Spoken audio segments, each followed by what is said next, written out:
Donc ce qu'on vérifie avec cet équipement-là, hein, c'est vraiment de s'assurer que quand on est sur un réseau, donc on est connecté au réseau Wi-Fi du site, on ne va pas pouvoir aller interrompre le réseau de compétition. On ne va pas pouvoir interrompre le réseau qui sert à faire les paiements en carte bancaire sur le site. On ne va pas pouvoir interrompre le réseau qui va servir à faire toute la présentation, l'affichage, la scénographie finalement de la compétition. Donc en fait, c'est vraiment important pour nous d'assurer que ces réseaux-là sont bien étanches pour que quelqu'un qui serait malveillant et qui réussisse à avoir un premier accès ne puisse pas exploiter cet accès-là pour aller sur le reste des sites.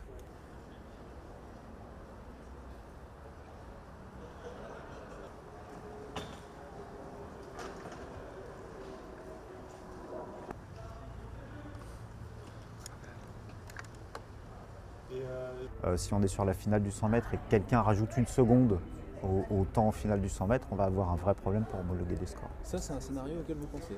On pense à tous ces scénarios-là, ouais. Ça fait partie des scénarios de risque qui sont étudiés par Paris 2024.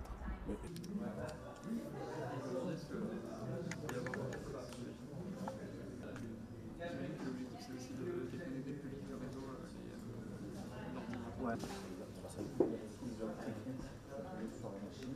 Pour pouvoir après les extraire, les envoyer.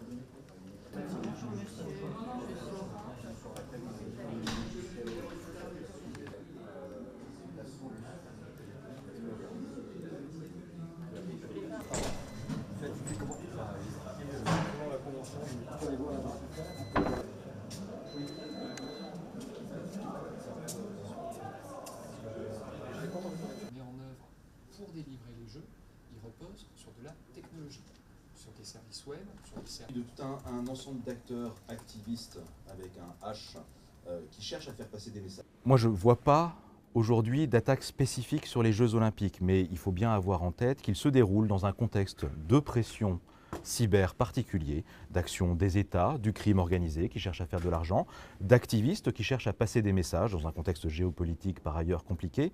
Donc on sait très bien que tous ces acteurs-là vont se focaliser sur les Jeux Olympiques, vont tenter des attaques pendant les Jeux Olympiques et Paralympiques. Et c'est une constante qu'on a en tête depuis des années et depuis qu'on prépare les Jeux Olympiques. Donc on a calibré notre préparation en fonction de ce niveau de menace pour savoir y faire face. Alors, est-ce que vous pouvez... qui vont se focaliser sur les jeux pour des questions de caisse de résonance. Moi, j'en ai la conviction profonde d'avoir un bon niveau de sécurité, d'une part chez nos opérateurs critiques habituels, les opérateurs des transports, de l'électricité, de l'énergie au sens large, de toutes ces choses sans lesquelles le pays ne fonctionne pas. On a la chance en France de leur avoir imposé depuis quasiment 10 ans des obligations de cybersécurité.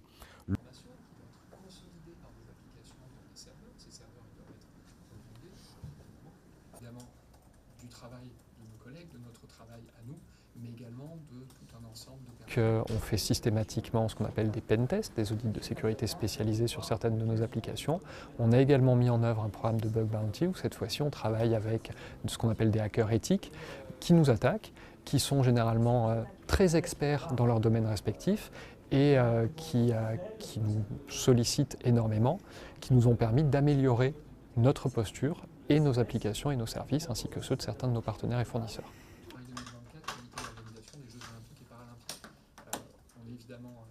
You know, training the people about how to react, how to detect that this is not a kind of a safe email that you receive. This is something that we've been doing, and Paris 2024 has been active since day one about training and testing, meaning like all the employees of P2024 are under scrutiny and under training on a regular basis, and this is what the Paris 2024 cybersecurity team with the partners are basically doing on a daily basis. So we train as well everybody to be alerted, 24/7.